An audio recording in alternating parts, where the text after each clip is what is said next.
Obrigada pelas informações, Andrea. O estresse nesse momento de pandemia é um dos responsáveis pelo aumento dos quadros de enxaqueca na população. Mas quais outros fatores contribuem para o surgimento desse problema? Fomos atrás dessa e outras respostas. Acompanhe na reportagem. Segundo a Organização Mundial da Saúde, a enxaqueca ocupa a sexta posição entre as doenças mais incapacitantes.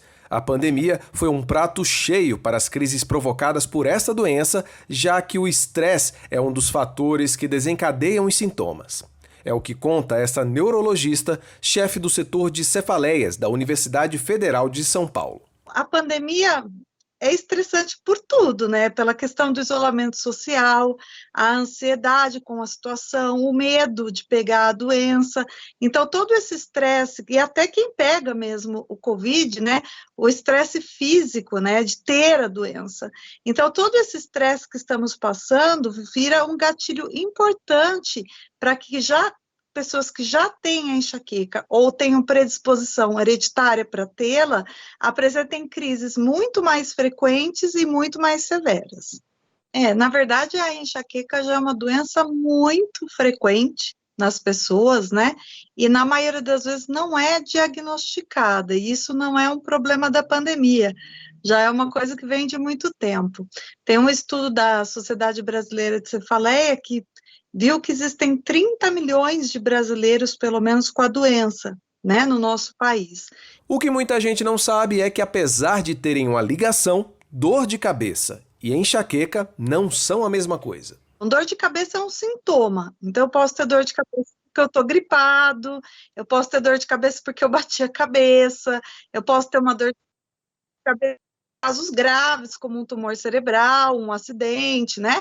A dor de cabeça é um sintoma, inclusive, da Covid, né? E a enxaqueca, ela é uma doença neurológica, uma doença que tem causa hereditária, e a dor de cabeça não é o único sintoma da enxaqueca, é apenas o mais conhecido. Na verdade, a enxaqueca é muito mais que dor de cabeça, ela apresenta sintomas muito mais, às vezes até importantes, como sintomas de náusea, dificuldades de digestão, as pessoas podem ter vômito, alteração do humor, alteração de atenção, de memória, de sono, um incômodo com luz e claridade, incômodo com barulhos, algumas pessoas reclamam muito dos cheiros, ficam muito incomodadas, tonturas, sintomas visuais, que a gente chama de auras da enxaqueca. É uma doença muito complexa, com muitos sintomas e que vai muito além da dor de cabeça, que é um sintoma importante, o mais conhecido, mas não é o único. O estresse é um dos principais fatores que desencadeiam as crises de enxaqueca. Mas, segundo a doutora Thaís, existem outros que também merecem atenção. Na mulher que tem enxaqueca, por exemplo, o principal gatilho, ou vamos dizer, situação que pode precipitar a crise, são ligados ao ciclo hormonal. Então, crises durante a menstruação, antes ou depois, ou durante a ovulação. O estresse é comum a homens e mulheres, mas também privação ou dormir menos do que está acostumado, né? Privação de sono, jejum prolongado, mudanças climáticas, lugares com muito barulho, com muitas luzes, a exposição que hoje a gente tem na pandemia também, importante falar em relação à pandemia, de telas o tempo todo, de celular, com essa claridade nos olhos, a gente está o tempo todo aqui em tela de celular, em tela de televisão, até pelo isolamento social, e em pessoas que têm enxaqueca, isso vira também um gatilho importante para crises mais frequentes. A causa da enxaqueca é uma tendência genética, hereditária, então é importante falar que não tem enxaqueca quem quer, tem enxaqueca quem pode, né?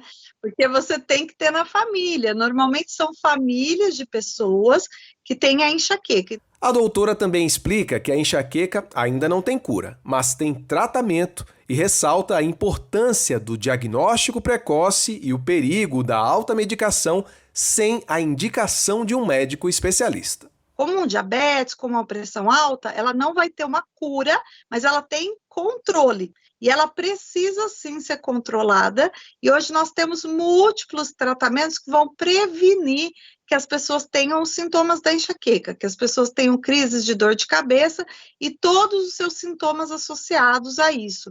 Então, tanto tratamentos não medicamentosos como medidas não medicamentosas. Isso é muito importante falar, porque nessa confusão de enxaqueca com dor de cabeça, a maioria das pessoas não entende que a enxaqueca é uma doença.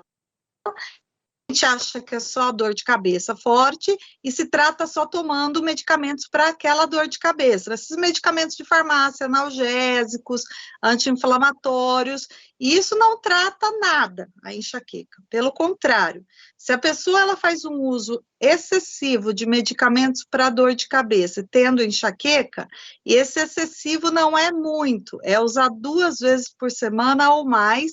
A pessoa toma de 8 a 10 comprimidos por mês, esses analgésicos não só não tratam a doença, como eles podem piorar a dor, dando um efeito que a gente chama de dor de cabeça rebote.